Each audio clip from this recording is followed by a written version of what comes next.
नमस्कार मित्रांनो, लग्नानंतर होईलच प्रेम या मालिकेच्या आजच्या भागामध्ये जीवा आणि नंदिनी हे दोघेही गाडीवरून चाललेले असतात. थोडं पुढे गेल्यानंतर नंदिनी अचानकच जीवाला म्हणते की थांबा थांबा, इथे थांबा बरं. मग जीवा जरा घाबरतो आणि विचारतो काय आहे इथे, आणि असं अचानक असं म्हणून तो पटकन ब्रेक मारतो. तेव्हा नंदिनी त्याला काही न सांगता लगेचच गाडीवरून खाली उतरते आणि हेल्मेट काढून गाडीजवळ ठेवते. तो विचारतो काय झालं. मग नंदिनी लगेच पाणीपुरीच्या स्टॉलवर येते. पाणीपुरीवाल्या दादांना म्हणते की 2 पाणीपुरी प्लेट द्या.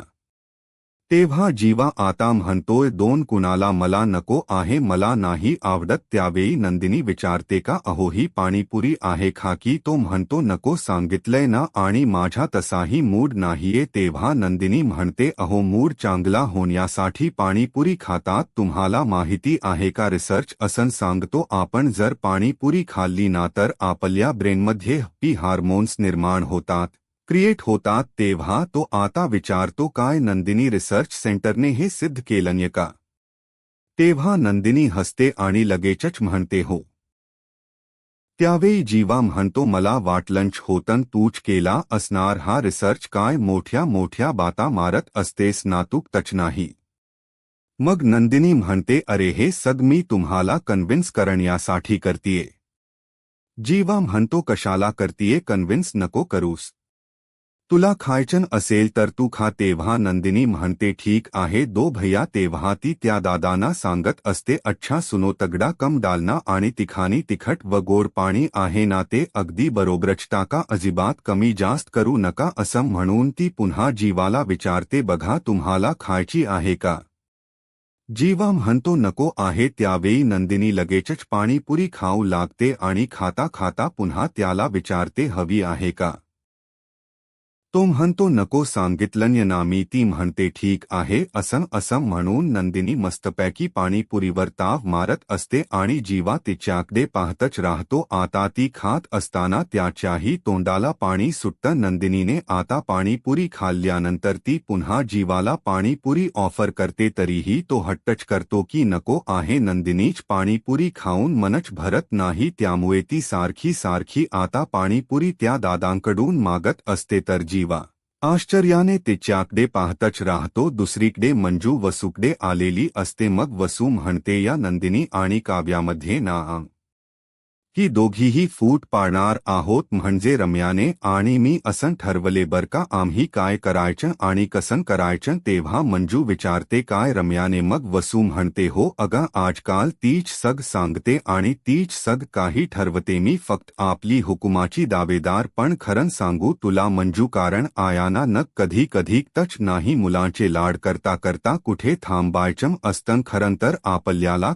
असतं की आपलं काहीतरी चुकतंय मुलांचे लाड करण्यामध्ये, पण ना ते आपल्याला नाही. आणि हे जे काही करतीये ना मी फक्त आणि फक्त माझ्या रम्याच्या आनंदासाठी करतीये. म्हणून तर मी रम्याचे लाड करत असते, तिचे हट पुरवत असते. तिने हुकूम सोडला की सोडला, सग काही तिच्यासमोर हजर असतं आणि तिच्या मनाप्रमाणेच वागते. मग मी सग हे करत असताना तिने इथे असायला नको का सांग बरं, की अशी पाठ फिरवायची असते सांग बरं मला. त्यावेळी मंजू म्हणते जाऊ दे ना ग ताई, तू नको एवढा विचार करूस तिच्या, बरं मला सांग प्लन नक्की काय आहे. तेव्हा वसो हसत विचारते प्लन पण नाही हा, मी प्लन नाही सांगणार अगं, तू प्रत्यक्ष बघ ना नक्की माझा प्लन काय आहे. आता एवढण मात्र नक्कीच सांगेन की त्या नंदिनीला ना आज जरा वेगळीच वसू दिसेल, अशी वसू या अगोदर तिने कधी बघितलीच नसेल. तेव्हा मंजू मात्र हसत असते, कारण तिलाही आता जाणून घ्यायचं असतं की वसूच्या मनात नक्की काय प्लन आहे. आणि आजच्या आई या 1 मंथ अॅनिव्हर्सरी मध्ये आपली वसुताई नक्की काय घो घालणार आहे, जेणेकरून आपल्यालाही त्यामध्ये पार्टिसिपेट करता येईल. जो काही तिच्या प्लन लवकर मंजूला सांगत नाही. दुसरीकडे नंदिनी आता म्हणते आता 1 प्लेट खाऊन झाली ना, मसाला पुरी द्या बरं. त्यावेळी जीवा विचारतो 1 मिनिट, आता मसाला पुरी कशासाठी. मग आता ती म्हणते, अहो एक प्लेट खाऊन झाल्यानंतर मसाला पुरी घ्यायची आणि परत दुसरी प्लेट पाणीपुरी खायची आणि मग पुन्हा एकदा मसाला पुरी घ्यायची म्हणजे झालं ना बराबर. त्यानंतर नंदिनी मसाला पुरी खा, त्यानंतर लगेच पुन्हा एक पाणीपुरीची प्लेट घेते. तेव्हा जीवाच्या तोंडाला आता पाणी सुटतं आणि तो आता तोडक मोडक हिंदी बोलत म्हणतो, मला सुद्धा एक प्लेट पाणीपुरी देव. आता हे ऐकल्यानंतर नंदिनी हस्तच त्याच्याकडे पाहते. तेव्हा ती विचारते, मीडियम की तिखट? तेव्हा जीवाला काही सांगावंत नाही. मग नंदिनी म्हणते, मीडियमच बनवा.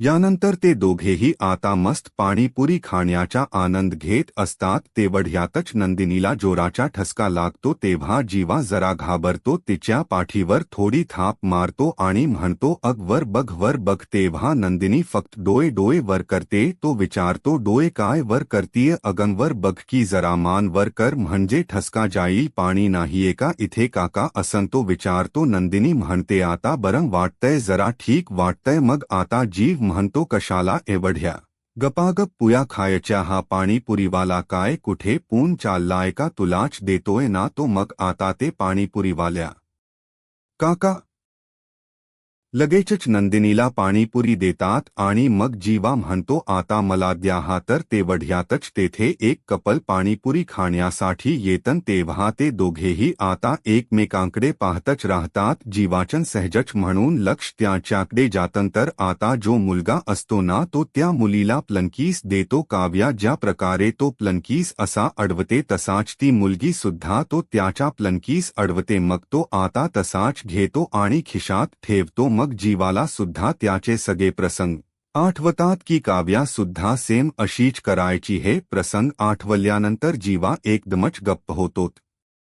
याला काहीही सुचत नाही. त्यानंतर त्याला काव्याचा खूपच राग येतो. काव्याची आठवण आल्यानंतर नंदिनी विचारते, अहो जीवा, खाताय ना घेताय ना पाणीपुरी तुम्ही पुन्हा? तेव्हा जीवा म्हणतो, तिखा बनाव. मग त्यावेळी आता ते काका खूपच तिखट पाणीपुरी देतात. जीवा एका पाठोपाठ 5-6 पुया तिखट खातो. हे पाहून नंदिनीला धक्काच बसतो आणि ती विचारते, हे काय चाललंय तुमचं? अहो खूप तिखट होईल हे. पण आता जीवा काही ऐकतच नाही और तिखा खा असं म्हणून तो चक्क त्या तिखट 10 पाणीपुरी खातो आणि मग त्यानंतर त्याला जोराचा ठसका लागतो. तेव्हा नंदिनी विचारते, जीवा अहो कशासाठी एवढं तुम्हाला तिखट खायचंय? अहो पाणी आलंपार तुमच्या डोळ्यातून. असं म्हणून ती त्या काकांकडून पाणी घेते आणि बॉटल त्याच्याकडे देत असते. तेव्हा जीवा पाणी पिण्यासाठी नकार देतो. तर नंदिनीला टच नाही. जीवाला नेमका आता या क्षणी झालं तरी काय म्हणून ती आता आश्चर्याने त्याच्याकडे पाहते. कारण जीवाचा मूड एका क्षणात बदलल्यामुळे नंदिनीलाच त्याच्या या स्वभावाचा थांगपत्ता लागत नाही. कारण जीवा कधी चांगला वागतो तर कधी वाईट वागतो, कधी गोड बोलतो तर कधी चिडतो. पार्थ आणि काव्या हे दोघेही आता घरी येतात आणि घरी आल्यानंतर पूर्ण घरामध्ये लाईट्स बंद असतात, लाईटच नसते. त्यामुळे आता काव्या जरा घाबरते आणि विचारते, अरे देवा, हे काय, लाईट्स कुठे गायब झाल्या? त्यावेळी पार्थ म्हणतो, काय माहित नक्की लाईट्स कुठे गायब झाल्या? असं म्हणून तो आता लगेचच आईबाबांना आवाज देतो. तेव्हा आता एक करून अगोदर लाईट्स ऑन होतात. तेव्हा मागे जो P1 मंथ अनिव्हर्सरीचा बोर्ड असतो ना, त्या बोर्ड जवळची लाईट ऑन होते. आता तो बोर्ड पाहून पार्थ खूपच खुश होतो. काव्याला आता खूपच मोठा शॉक बसतो. त्यानंतर एक करून घरातील सर्व लाईट्स आता ऑन होतात. त्यामुळे काव्याला समोर सग काही दिसतं की P1 मंथ अनिव्हर्सरीचे इथे बोर्ड लावले गेलेले आहेत. आमच्या लग्नाला बरोबर 1 महिना पूर्ण झाला आहे आणि म्हणूनच या सगळ्यांनी सेलिब्रेशन करण्यास ठरवलं. या सगळ्या गोष्टी आता तिच्या लक्षात आलेल्या असतात. आता त्या बोर्डवर पार्थ, काव्याचा त्याचबरोबर जीवा नंदिनीचा फोटो सुद्धा असतो. ते सग पाहून पार्थला मात्र खूप आनंद झालेला असतो. तर काव्या धक्क्याने सगळ्यांकडे पाहते. घरातील सगळेजण छान तयार होऊन तेथे आलेले असतात आणि P1 मंथ अनिव्हर्सरी सरी असं म्हणून त्या दोघांच अभिनंदन करतात तर काव्याला काय बोलावं हे सुचत नसतं कारण तिच्यासाठी हा खूप मोठा धक्का असतो तेव्हा पार्थ हा काव्याला आता इशारा करून मागे बोर्ड पाहायला सांगतो इथे जंगी सेलिब्रेशन होणार आहे हे काव्याला माहीत नसल्यामुळे ती सगळ्यांकडे अगदी आश्चर्याने पाहते त्यानंतर मंजू त्याचबरोबर पिहू या दोघीही हॅपी 1 मंथ अॅनिव्हर्सरी असं काव्या पार्थच अभिनंदन करत म्हणतात तेव्हा काव्या पार्थकडे आश्चर्याने पाहते तिचा चेहरा आता पडलेला असतो मग आता काव्या थक्यू म्हणत नाही परंतु पार्थ हा लगेचच थक्यू असं सर्वांना म्हणतो सर्वजण अजूनही टाळ्याच वाजवत असतात तेव्हा तो काव्याला सुद्धा आता विश करत म्हणतो हॅपी 1 मंथ अॅनिव्हर्सरी काव्या तेवढ्यातच नंदिनी आणि जीवा हे दोघेही आता तेथे येतात ते दोघे तेथे आल्यानंतर तिथून म्हणतो अरे वा नंदिनी आणि जीवा हे दोघेही सुद्धा आले आहेत तेव्हा ते दोघेही आतमध्ये येतात आणि ही सगळी तयारी पाहतात जीवालाही प्रश्न पडतो हे नक्की काय आहे त्यानंतर मिथुन लगेच धावत पुढे जातो आणि या आतमध्ये इकडे या उभे रहा इथे बरं असं म्हणून तो जीवाला आता काव्याज उभा करतो तेव्हा काव्या जीवा एकमेकांकडे पाहतच राहतात घरातील सगळेजण एवढे खुश का आहेत हे खरंतर जीवाला माहीतच नसतं तेव्हा सर्वजण आता घरातील एकत्र मिळून हॅपी 1 मंथ अॅनिव्हर्सरी असं जीवा नंदिनीला विश करत पुन्हा म्हणतात तर जीवाच्या चेहऱ्यावरचा रंग उडतो नंदिनी मात्र खूपच खुश असते त्यानंतर तो पाठीमागे बोर्ड पाहतो तर काव्याची नजर जीवाकडेच असते कारण जीवा सुद्धाही अॅनिव्हर्सरी सेलिब्रेट करतोय की काय असं तिला आता वाटत असतं त्यानंतर जीवा आता काव्याच्या फोटोकडे पाहतो तर काव्याही नंदिनीच्या जीवाबरोबर असणाऱ्या फोटोकडे पाहत असते त्यानंतर दोघेही एकमेकांकडे पाहतात आणि आपली नजर चोरतात दोघांनाही काही सुचत नसतं कारण नंदिनी आणि पार्थलाच या सगळ्या गोष्टींबद्दल माहीत असतं काव्या आणि जीवाला काहीच माहीत नसत असत त्यामुळे ते दोघेही जरा शॉकमध्येच असतात आणि घरातील सगळेजण अगदी जंगी सेलिब्रेशन सुरू करतात त्यानंतर काव्या सारखी जीवाकडे पाहत असते तर जीवाच्या डोळ्यात पाणी असतं आणि काव्याच्या सुद्धा ते दोघेही आता पटकन नजर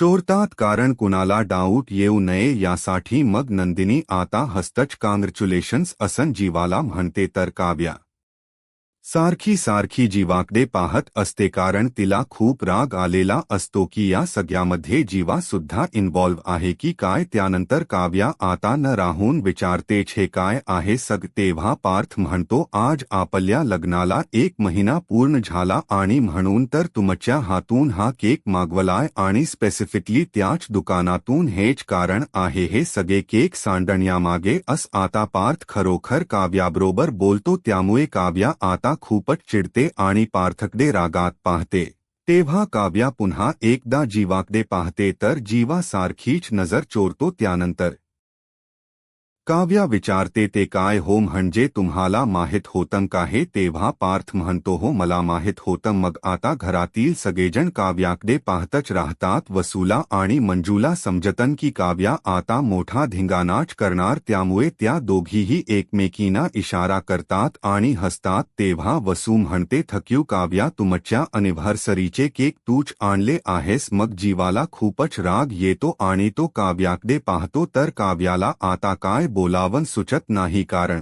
सतत असं काढून बोलणं योग्य नसतं म्हणून ती यावेळी जरा गप्प राहते त्यानंतर मिथून आता म्हणतो जीवा भाऊ कॉंग्रॅच्युलेशन्स कारण तुमची बायको नंदिनी आज खूप फर्मात आहे बरं का कारण आजच्या या सेलिब्रेशनची सर्व तयारी तुमच्या बायकोने केली आहे तेव्हा नंदिनी थोडी जीवाला घाबरते आणि म्हणते नाही अहो असं कुठे त्यावेळी आता जीवा रागातच नंदिनीकडे पाहतो त्यावेळी मिथुन म्हणतो की नाही काय अगं तू तर केली सगळी तयारी तेव्हा जीवा आणि काव्या हे दोघेही नंदिनीकडे पाहतात तर नंदिनी म्हणते अहो नाही हे काय मग नंदिनी आता बाजू सावरते आणि म्हणते नाही मी आईना फक्त सांगितलं की 1 महिना लग्नाला पूर्ण झालाय परंतु आईना केवढा उत्साह होता तेव्हा मानिनी म्हणते उत्साह मला होताच परंतु पुढाकारना सगळा काही वसू आत्याने घेतलाय हा तेव्हा वसू हसते मग काव्या आणि जीवा रागातच तिच्याकडे पाहतात कारण त्यांना माहीत असतानाही वसूच सारखी सारखी काड्या करत असते त्यानंतर वसू म्हणते ठीक आहे मी घेतला पुढाकार परंतु या केकची सगळी आयडिया ना फक्त रम्याची होती म्हणजे नंदिनीने फक्त फ्लेवर सिलेक्ट केला आणि केकची ऑर्डर दिली परंतु केकवर कोणत डिझाईन असावं हे मात्र मिथुन आणि रम्यानेच ठरवलंय आणि आजची पार्टी माझ्याकडून आहे असं वसू जेव्हा अनाउन्स करते तेव्हा आता सगळेजण खुश होतात काव्या आणि जीवा सत्तच एकमेकांकडे रागात पाहत असतात त्यानंतर विक्रम म्हणतोय वसुताई अगं फक्त तुझ्याकडून नाही हा आम्ही सुद्धा खूप तयारी केली आहे अगं आम्ही काय अप्रतिम डेकोरेशन केलंय ते तर बघ वसू म्हणते हो ते तर खरं आहे त्यावेळी मिथुन म्हणतो पण आय डोंट लाईक दिस माझ्या कामाची दखल घेणार कोण इथे फुगे फुगवून माझे गाल कसे झाले ते बघा तुम्हाला सांगू अजून एक काही हरकत नाही पण स्पेशली काव्याच्या हातून केक आणण्याची आयडिया मात्र भन्नाट होती हा असं म्हणून मिथून आता हसतो तर काव्या रागातच सगळ्यांकडे पाहते पार्थ म्हणतो बरं झालं नाही सांगितलं काव्याला काही कारण काव्याला जर असं सांगितलं असतं ना मग काही आपलं खरं नव्हतं पण नंदिनी आमची टीम तर आउट झालीय पण तुमच्या प्लेयर्स काय तेव्हा नंदिनी म्हणते झालेत ना अगदी क्लीन बॉल्ड झाले सुद्धा तेव्हा सर्वजण हसतात आणि खूपच खुश होतात त्यावेळी नंदिनी पुढे बोलू लागते मला वाटलं की त्याच्या काही गोष्टी लक्षात असतील मला तिकडे आनंद निवास मध्ये सोडवायला येतील माझ्यासाठी छान छान असे गजरे आणतील पण यावेळी टांगा पलटी असं नंदिनी क्षण करते मग आता विक्रम हसतो आणि म्हणतो अरे बापरे पचकाच झाला तुझा आता काव्या आणि जीवाच्या मनाची खूपच घुसमट होत असते त्या दोघांना काही सुचत नसतं त्यानंतर धिस इज व्हेरी पेनफुल असं मिथून पुन्हा एकदा डायलॉग मारतो त्यानंतर मानिनी म्हणते नंदिनी आता चाराच्या ऐवजी ना 8 बदाम भिजवावेच लागतात भारत विचारतो का ग आई तेव्हा 4 बदाम जीवासाठी आणि 4 बदाम काव्यासाठी असं मानिनी म्हणते त्यानंतर तर सर्वजण खूपच खुश असतात आणि एकमेकांच कौतुक करत असतात कुणी कुणी आज कामाची एवढी तयारी केली आहे डेकोरेशनसाठी एवढा वेळ खर्च केला आहे आपलं त्याचं बोलणं सुरू असतं त्यानंतर पिहू म्हणते काँग्रॅच्युलेशन्स नंदिनी वहिनी तेव्हा नंदिनी थक्यू असं म्हणते तर जीवाला सुद्धा ती काँग्रॅच्युलेशन्स असं करते पण जीवा एकदमच गप्प राहतो तो पिहूला काहीच प्रत्युत्तर करत नाही तर काही वेळातच काव्याही तेथून निघून जाते आता काव्या तेथून गेल्यानंतर सर्वजण नाराज होतात मग आता मंजू भस्कन पुढे येते आणि म्हणते झालं इथं झालं पूर्वीसारखं पुन्हा सुरू हिलाना काहीच पटत नाही तेव्हा सर्वजण जरा टेन्शन मध्ये असतात कारण काव्याला काहीच पटत नसतं त्यावेळी पुढे आता पार्थ म्हणतो थांबा मी आणतो हा तिला नंदिनी म्हणते राहू द्या ताते तिला घेऊन येते तिला समजावते त्यावेळी विक्रम म्हणतो तुम्ही थांबा दोघेही तुम्ही नका जाऊ मी जातो फॉर अ चेंज म्हणून त्यावेळी पार्थ म्हणतो काय बाबा तुम्ही जाताय अहो पण तुम्हाला रागाच्या भरत जर काही त्या बोलल्या तर मला ते सहन नाही होणार म्हणतो नाही ती काहीच बोलणार नाही मी समजावतो माझ्या परीने तिला त्यामुळे तुम्ही अजिबात आता टेन्शन घेऊ नका तर जीवाला माहीत असतं काव्याला नक्की कसला त्रास होतोय इकडे काव्या आता रूममध्ये येते आणि आल्यानंतर तेथे रागा वैतागाने बेडवर बसते तिला आता काहीही सुचत नसतं काय करावं कारण हे सग सेलिब्रेशन माझ्यापासून असंका लपवलं हे तिला वाटत असतं आणि खरंतर तिला हे सेलिब्रेशन वगैरेच नको असतं पण तिच्या मनाविरुद्ध सगळ्या काही गोष्टी घडत असल्यामुळे त्या सगळ्याचा मनस्ताप तिला मात्र होत असतो त्यानंतर काव्याला आठवतं गुढीपाडव्याच्या दिवशी कशाप्रकारे पार्थने माझ्यासाठी गजरा आणला होता त्याचबरोबर अनिशा जे काही बोलली ते म्हणजे की तू त्यांना नवरा मान किंवा नको मानू परंतु नवरा म्हणून किंवा एक चांगला माणूस म्हणून ज्यासाठी जे काही करतायत त्याचे एफर्ट्स तरी बघ त्याचबरोबर माझं अंथरून टाकणं माझी सगळी काम करणं माझ्यासाठी कॉफी बनवणं हे सग काही पार्थ करतात हे काव्याला आठवतं आणि जर मला मित्र म्हणून तुम्हाला स्वीकारायचं नसेल तरीही फक्त मी आहे एवढं लक्षात असू द्या तुमच्या त्यानंतर क्लास जब जे काही समजलं मला ते सग काही काव्याला आठवतं आणि त्रास होत असतो.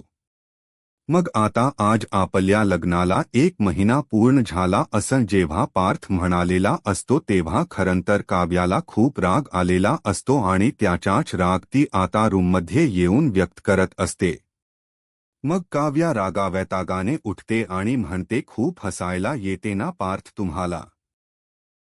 अहो उगीच मला वाटलं होतं की हा माणूस खूप चांगला आहे आणि उगीच मी अनिशा समोर याच्याबद्दल बरं चांगलं वाईट बोलले पण नाही. मला आधी त्याच्याबद्दल जे काही वाटत होतं ना तेच बरोबर आहे, कारण दाखवतात एक आणि आहे एक. तेवढ्यातच कोणीतरी दार ठोठावतं तेव्हा काव्या रागातच म्हणते, पार्थ खबरदार जर आतमध्ये आलात तर, असं म्हणून ती तेथे असणारी उशी आता घेते आणि पार्थ समजून विक्रमच्या अंगावरच ती उशी टाकते. तिला समजत पार्थ नाही हे तर विक्रम काका आहेत, त्यामुळे तिलाही धक्का बसतो आणि ती अगदी धक्क्यानेच त्याच्याकडे पाहते. तेव्हा ती आता आश्चर्याने तोंडालाच हात लावते, कारण तिचा हा प्लन फसलेला असतो. तिलाच अगदी वाईट वाटतं कसं तरी होतं. तरीही आता विक्रम एकदमच गप्प राहतो, तो काहीही बोलत नाही. इकडे आता घरातील सर्वांचे चेहरे पडलेले असतात. नंदिनीला टेन्शन आलेलं असतं तेव्हा नंदिनी आता म्हणते, आई कसं होणार. तर आता मानिनी म्हणते, नको टेन्शन घेऊ तू, होईल सग ठीक. हे गेले आहेत ना काव्याला समजवायला तर समजेल तिला काही गोष्टी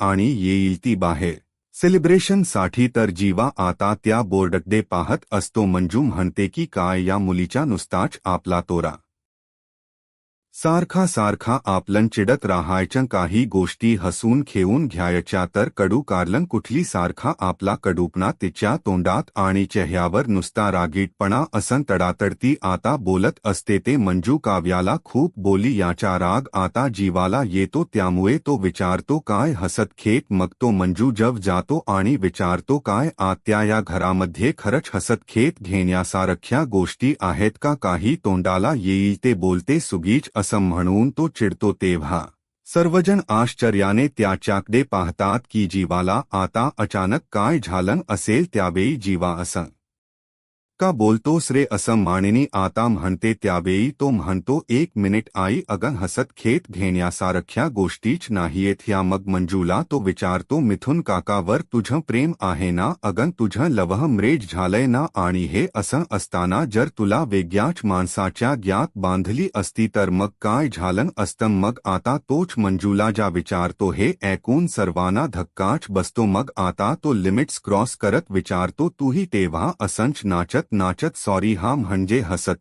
खेत संसार केला असता का त्या मुलाबरोबर. आता सर्वजण जीवाचं बोलणं ऐकून मानिनीकडे पाहतात, कारण मानिनी अघा काय बोलतोय असं सर्वांचं म्हणणं असतं. तेव्हा पार्थ म्हणतो, जीवा माइंड युअर लँग्वेज, जरा शांत हो. तेव्हा जीवा म्हणतो, शांतच होतो. अरे दादा मी ना अगदी सकाळपासून शांतच होतो, परंतु या घरातले मला शांतच राहू देत नाही ना. अग आई, आम्ही जरा कुठे रुटीन सुरू करायचं म्हटलं ना तर तुमचा हा अति उत्साह ना आम्हाला मागे खेचत असतो. तेव्हा जीवाचं बोलणं ऐकून मानिनीला आता खूपच राग येतो आणि ती विचारते, काय रे आम्हाला म्हणजे काय, नक्की काय म्हणायचं तुला आम्हाला म्हणजे. असं म्हणून ती जीवाला जाब विचारते. ते हा नंदिनी आता मानिनीच रौद्र रूप पाहते, कारण मानिनी खूप चिडलेली असते. तर आता मित्रांनो पुढील भागामध्ये मानिनी जीवाला विचारते, काय रे काव्य असं रिएक्ट करणार होती. साधारण हे मला माहित होतं, कारण तिने वेग काही रिएक्ट केलं असतं तरच आश्चर्य वाटलं असतं. पण तुझं काय आहे, तू का असं बोलतोस. तेव्हा नंदिनी जीवाकडे पाहतच राहते. तर जीवाला काय उत्तर द्यावं नाही. दुसरीकडे विक्रम काव्याला समजावतो, आपलं दुःख असं चव्हाट्यावर मांडू नये बा. चार चौघामध्ये ते व्यक्त करू नये असं चार चौघामध्ये चिडचिड करून तुझं दुःख कमी होणार आहे का सांग बरं मला. तेव्हा काव्या विचारते, कशाने माझं दुःख कमी होणार आहे सांगा बरं. तेव्हा सुखाचा विचार करून नक्कीच कमी होईल असं विक्रम तिला सल्ला देतो. दुसरीकडे मानिनी आता रौद्ररूप धारण करते आणि म्हणते, काव्याच्या सगळ्या गोष्टी आपण हसत हसत नाही एक्सेप्ट करत का. आणि आता तर बाबाही गेले आहेत समजवायला, अजून किती मूड जपायचे तिचे. मग आता काव्याला हे सगळेच जण बोलतायत हे पाहून जीवाच्या पायाची आग मात्र मस्तकात जाते रागाने त्याचे डोळे अति लाल झालेले असतात. अशाच मालिकेच्या अपडेटसाठी आत्ताच माझ्या महाराष्ट्र या यूट्यूब चॅनलला सबस्क्राईब करा. धन्यवाद.